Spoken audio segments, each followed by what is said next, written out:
जहां तक रोजगार की बात है तो आप कहिए ही मत, पूछिए ही मत कि क्या स्थिति है। जहां जहां मैं जाती हूँ बेरोजगार लड़के लड़कियां मिलती हैं।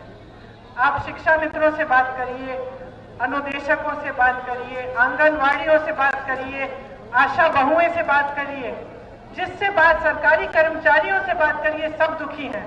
किसी को मानदेय नहीं मिला, किसी का मानदेय बढ़ाया नहीं है। आशा बहू है, 9 महीने के लिए एक महिला के स्वास्थ्य की वो सारी चीजें कराती हैं, परिवार में जाती हैं, पूछती हैं, मात्र उनको 600 रुपए मिलते हैं। अगर उस महिला ने जिसका बच्चा हो रहा है उसके इत्तेफाक से वो सरकारी अस्पताल में नहीं हुआ तो उनको कुछ नहीं मिलता, जबकि उन्होंने 9 महीनों का काम किया है। मुझे कहती है कि इस समय में, पूरे समय में उनका मानदेय बिल्कुल नहीं बढ़ाया गया है। तो सब दुखी हैं, सब त्रस्त हैं। और ऊपर से आपको दिख रहा है कि बहुत बड़ा बड़ा प्रचार हो रहा है। तो मैं आपसे यह आग्रह करना चाहती हूँ कि सबसे पहले ये जो दूरी है जनता और नेताओं के बीच में, इसे आपको नेताओं को सिखाना पड़ेगा। आपकी जिम्मेदारी है कि आप नेताओं को सिखाइए कि ये सब नहीं चलेगा, हवा में नहीं उड़ सकते। आपने बिठाया है मंच पे, सबको अच्छी तरह से एहसास होना चाहिए। जिसको एहसास नहीं है, जो इस तरह की नीतियां आगे बढ़ाते हैं, आप इस सरकार को देखिए, भाजपा की सरकार को, प्रधानमंत्री जी की सरकार को 550,000 करोड़ रुपए, ये इतना बड़ा आंकड़ा है कि मैं भूल जाती हूँ भाषण में जब कहती हूँ कि कितना बड़ा है। 550,000 करोड़ रुपए इन्होंने बड़े उद्योगपतियों को माफ किए हैं। बड़े उद्योगपतियों को। जब कांग्रेस पार्टी कहती है कि किसानों के कर्ज माफ करो तो ये कहते हैं कि पैसे नहीं है। जब कांग्रेस पार्टी कहती है कि हम सरकार में आएंगे तो हमारी एक योजना है जिसको हमने न्याय योजना कहा है। न्याय मतलब न्यूनतम आय योजना। इसका मतलब है कि हर गरीब परिवार को कम से कम साल में सरकार 72,000 रुपए देगी। हमने ये घोषणा की कांग्रेस पार्टी ने।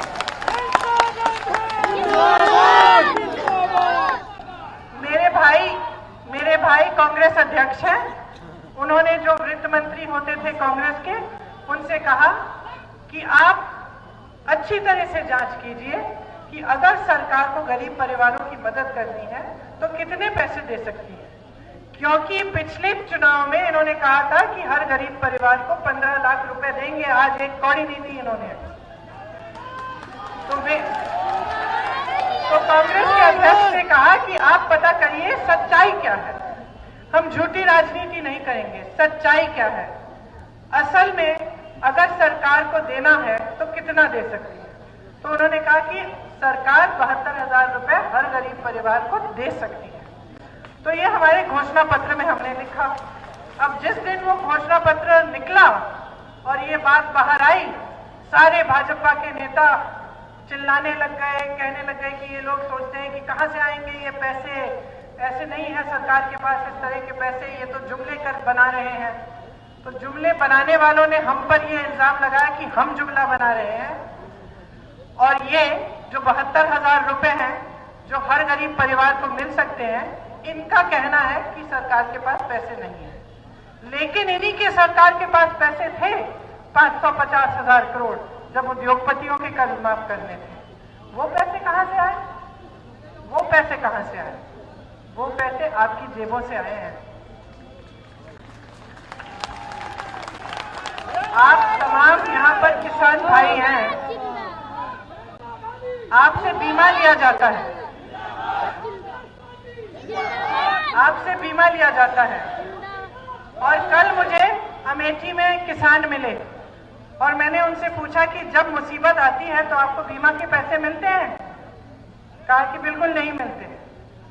आपको मालूम है कि किसान की बीमा से उद्योगपतियों का कितना फायदा हुआ है? 10,000 करोड़ रुपए। 10,000 करोड़ रुपए का फायदा आपकी बीमा से उद्योगपतियों को हुआ है। कैसे? देश भर के जितने भी किसान हैं उनसे हर महीने पैसे थोड़े पैसे लिए जाते हैं। किसकी जेब में जाते हैं? उन उद्योगपतियों की जेब में जा रहे हैं। और जब अकाल आता है जब आपत्ति आती है तो वो आपके जो बीमा के पैसे हैं आपके पास नहीं पहुंच पाते। तो ये स्थिति है सरकार की, इसकी नीयत खराब है, नीयत खराब है और नीतियां भी खराब है। तो आप जागरूक बन जाइए। और मैं जहां जहां जाती हूं मैं ये कहती हूं कि अगर जनता जागरूक बन जाए तो किसी की हिम्मत नहीं होगी आपके सामने इस मंच पे खड़े होकर आपसे झूठ बोलने की। ये जो झूठों की राजनीति चली है, जो 5 सालों से झूठ पे झूठ पे झूठ पे झूठ और दुर्प्रचार किया जा रहा है, ये जो नेता जो आकर चुनाव के सामने चुनाव के समय पाकिस्तान की बात करते हैं आपके सामने, दूसरी चीजों की बात करते हैं, लेकिन आपकी समस्याओं की बात नहीं करते। जिनको ये सनक है मेरे परिवार के बारे में कि मेरे परिवार के बारे में ही बात करते रहते हैं, 50% इनका जो चुनावी भाषण होता है यही होता है कि नेहरू जी ने क्या किया, इंदिरा गांधी ने क्या किया, लेकिन ये नहीं बताएंगे कि 5 सालों में इतनी पूरी सत्ता लेकर इन्होंने क्या किया। चोरी किया है।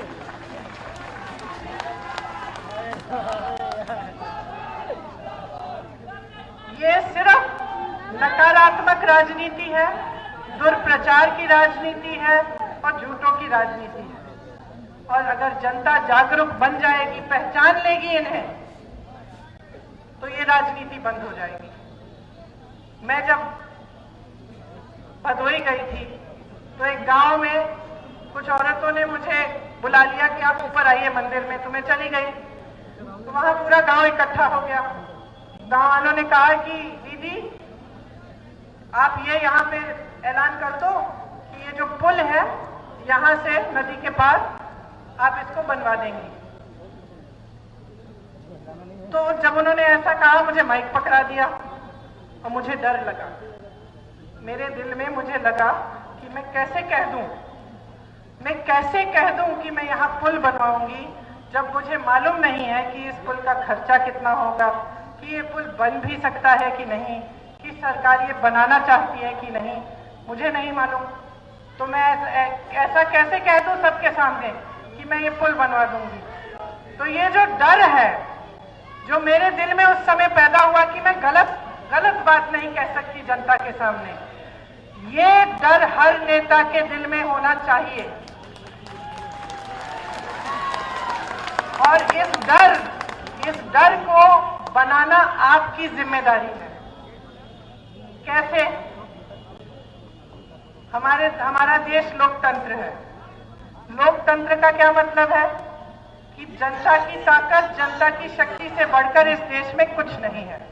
इसीलिए आप सबको वोट मिलता है। जो वोट है सबसे बड़ी ताकत है आपकी।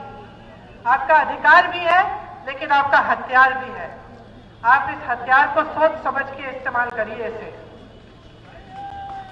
जो आपको झूठ बोलता है, जो आपका काम नहीं करता, उसे मत बढ़ाइए आगे।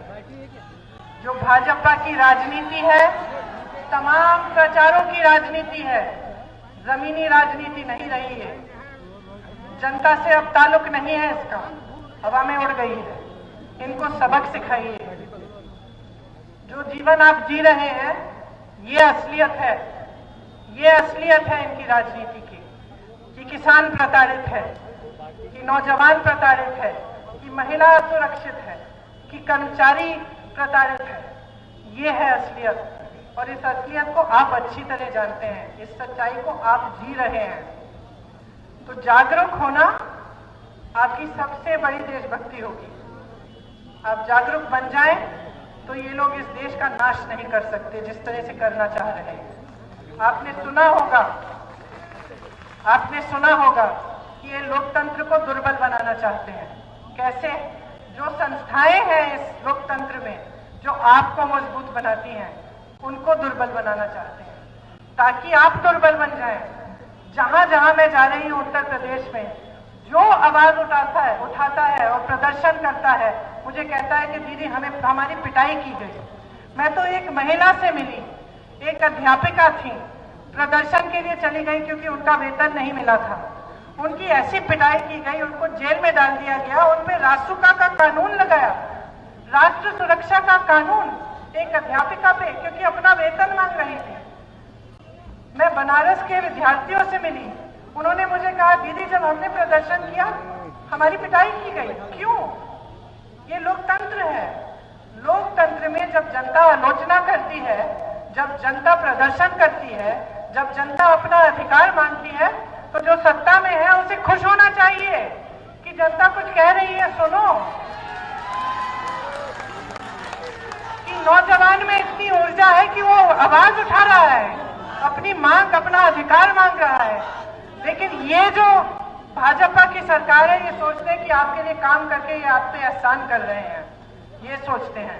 इन्हें एहसास नहीं है कि आपने बनाया है इनको, तो ये एहसास दिलवा दीजिए। आपका चुनाव आ रहा है। राहुल सचान जी जमीनी कार्यकर्ता हैं, जमीन से उठे हैं, काम करते हैं, गांव-गांव जाते हैं। मैं इनके साथ जब पिछली बार यहाँ फतेहपुर आई तो गांव में घूमी थी। गांव वाले पहचानते हैं इनको, जानते हैं कि ये काम करते हैं, इसीलिए हमारे उम्मीदवार बने हैं, इसीलिए हम आपको आगे बढ़ाना चाहते हैं। तो आप राजनीति को बदलिए, सिर्फ अपने क्षेत्र के लिए नहीं, सिर्फ अपनी जरूरतों के लिए नहीं, लेकिन अपने बच्चों के भविष्य को मजबूत बनाने के लिए, अपने देश को बचाने के लिए, क्योंकि आज देश खतरे में है। ये फूट की राजनीति है, नकारात्मक राजनीति है। इसे आप परे करिए और एक ऐसी राजनीति लाइए जो आपकी बात करे, जो आपकी समस्याओं की बात करे, जो उनका हल करे, उनका हल करने का पूरा प्रयास करे और आपके प्रति समर्पित रहे। यही बातें कहनी थी। जब वोट डालने जाएंगे तो जरा मन में रखिएगा और भारी बहुमत से राहुल जी को जिताइए। बहुत बहुत धन्यवाद आपका। जय हिंद।